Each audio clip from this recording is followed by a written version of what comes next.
is, I think, your first animated movie, right?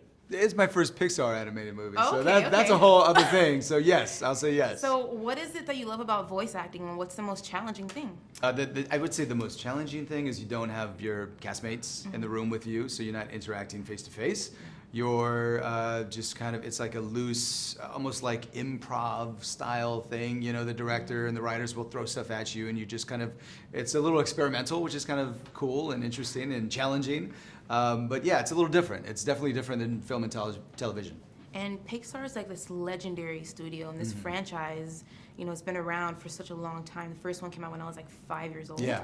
So what was it like stepping into this kind of like huge machine? It's, you know, honestly, I mean, without it, you know, sounding overly dramatic, but it was a dream of mine to do a Pixar film. Such a fan of what they do. The storytelling is amazing. They've pushed digital animation in ways that I think none of us thought it could go back in the day. Like in '95, I think was when the first one was released, and it's just kind of it was mind blowing. You know, just seeing that the visuals on that massive screen, and it kind of changed the game. And to be a part of it is very special.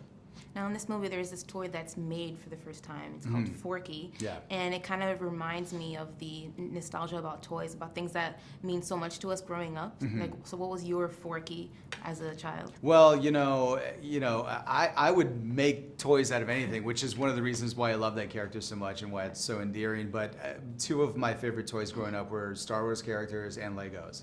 Like, you know, I think I got down on those every day. And I think some of the themes in this movie is dealing with like feeling lost and feeling rejected, and just the things that you can kind of pursue and want in life sometimes can change, like dreams change and things that you want can change. And I think something like that a lot of people can relate to. Oh, absolutely. So, you know, it's always tough of how to keep yourself motivated. So what are some of the things that you would do for yourself to keep yourself motivated in life, in the industry? I mean, you know, honestly, what motivates me, what has motivated me for a long time was being able to help my family. You know, I grew up, we didn't have a lot of money, we didn't have a lot of opportunity. And one of the things that kept me going, even when times, you know, when it wasn't easy, because this career, you know, Hollywood is a very complicated place. One of the things that kept me going was knowing that if I did succeed, that I'd be able to help the people that I loved around. You know, I'd be able to do things for them and elevate their lives in some way. And I've been able to do that as a result of my perseverance and where the places that I've reached in my career. So I'm very thankful for that. Yeah. And which toys would be in your own Toy Story movie? There's got to be a race car. I mean, there's definitely Hot Wheels. Actually, that was like a big thing for me. Hot Wheels were big. I don't know, as something that blows up. I mean, you know, when you're a kid, you just want to blow things up.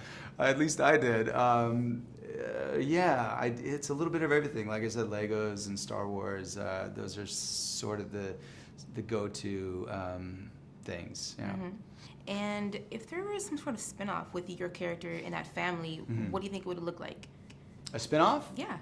It would look like the most genius move that Pixar has ever made. Nice. Well, thank you so much for your time, and enjoy the beautiful weather in Miami. Thank you very much. No problem.